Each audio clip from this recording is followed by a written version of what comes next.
ప్రతి మానవుడు ఆరోగ్యంగా ఉండినట్టే ఆనందంగా అలంకారంగా ప్రవర్తిస్తూ ఉన్నాడు. కానీ ప్రతి మానవుని ఎందుకుడను 326 రోగాలు నిరంతరము కూడాను పనిచేస్తున్నాయి. వాతపిత్త శేషాదులు మానవుని యందు ప్రవేశించి అనేక విధములైనటువంటి యొక్క అనారోగ్యములకు పురికొల్పుతున్నది. వాతం వల్ల 80 రోగములు మానవుని యందు పుట్టుచున్నవి. పిత్తం వల్ల 82 రోగములు మానవు యందు ఆవిర్భవించుచున్నవి. శ్లేషం వల్ల 224 రోగములు నిరంతరం కూడాను తన దేహంలో పనిచేస్తున్నది. వాతపిత్త శేషాదుల వల్ల 328 రోగములు మానవుని యందు నిరంతరం కూడాను పనిచేస్తున్నవి. ఒక మానవునికి హెల్త్ ఏ విధంగా లభిస్తుండాలి? మానవులకు ఈ వేతపిత్త శేషాదులు దూరం చేసి ఆత్మతత్వమును పోషించుకున్నప్పుడే వాడు ఆరోగ్యవంతుడిగా రూపొందుతాడు. ఓం శ్రీ సాయిరామ్. భక్తి లేని జ్ఞానం ఎండిన విత్తనం లాంటిది. సంపద శూన్యమైన బొక్కసం లాంటిది. భక్తి మనసును శాంతింపజేస్తుంది, ఆత్మస్వరూపాన్ని వెలిగిస్తుంది. ఈ సత్యాన్ని హంసోపనిషత్తు తెలియజేస్తుంది. అథర్వ వేదాంతర్గతమైన హంసోపనిషత్తులో లోతైన తత్వసారం ఉంది. ఒక సందర్భంలో గౌతముడు సనత్కుమార్ మహర్షిని ఆశ్రయించి ఆత్మ, జీవుడు, ఈశ్వరుడు, దేహం, మనస్సు వీటి మధ్య సంబంధం ఏంటి, బ్రహ్మజ్ఞానం సులభంగా ఎలా లభిస్తుంది అని ప్రశ్నిస్తాడు. దానికి సమాధానంగా సనత్కుమారుడు ఒక పురాణ స్మృతిని వివరిస్తాడు. ఒకసారి పరమశివుణ్ణి పార్వతీదేవి బ్రహ్మ విద్య గురించి ప్రశ్నించగా ఆయన హంస సోహం అంటూ బ్రహ్మైక్య తత్వాన్ని ఉపదేశించారు. అదే ఆ ఉపనిషత్తు సారం. ఇక్కడ హంస అనేది కేవలం పక్షి కాదు, నేనే ఆ పరమాత్మ అనే అనుభూతి. అది ఉచ్ఛ్వాసలోని నిశ్వాసలోని ఆ పరమాత్మే ఉన్నాడన్న భావన.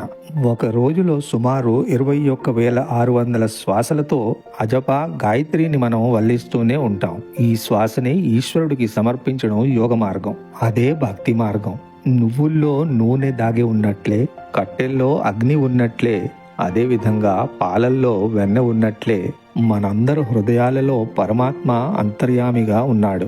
ఈ సత్యాన్నే వేదాలు చెబుతున్నాయి. కాబట్టి బయట వెతికితే ఆయన దొరకడు. ధ్యానం, ఆత్మజ్ఞానాల ద్వారా మాత్రమే దర్శించగలం. ఇక్కడ గ్రహించాల్సిన ముఖ్య విషయం ఏంటంటే మనిషికి ఉండవలసిన జ్ఞానం మాత్రమే కాదు, భక్తి కూడా తప్పనిసరి.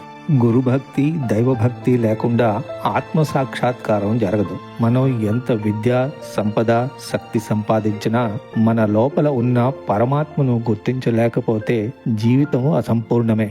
కాబట్టి ప్రతి శ్వాసను హంస సోహం అనుభూతిగా మార్చుకోవాలి. ప్రతి పనిని భగవత్ కార్యంగా భావించి భక్తితో చెయ్యాలి.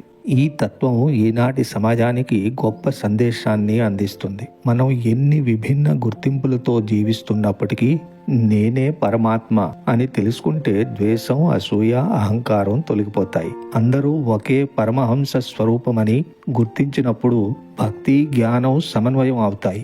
అప్పుడే లోకంలో శాంతి వనాలు వికసిస్తాయి. పరమాత్మను భక్తి ద్వారానే పొందగలమని ఋగ్వేదం చెప్పింది.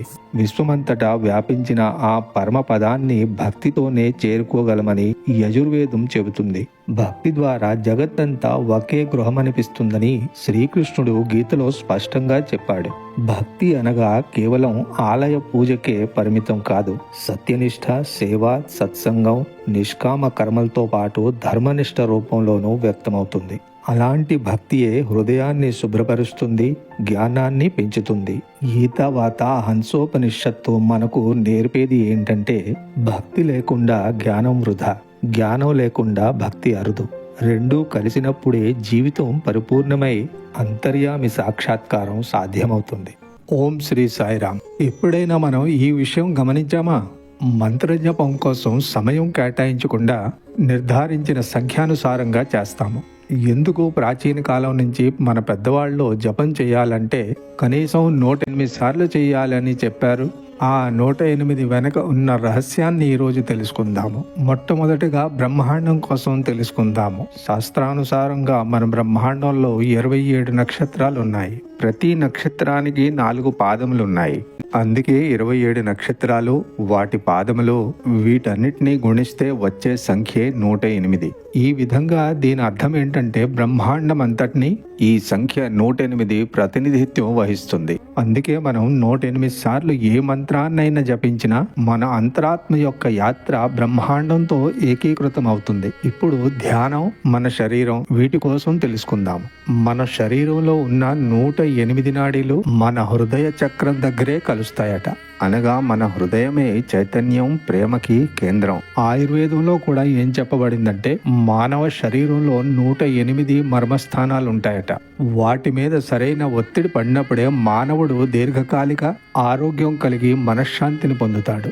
మన శరీరంలో ఉన్న ఉష్ణోగ్రత 108 డిగ్రీల ఫారెన్హీట్ ని దాటితే మనిషి బ్రతికే ఆస్కారం ఉండదు. అనగా మన శరీరం కూడా 108 సంఖ్యకు కట్టుబడి ఉన్నది.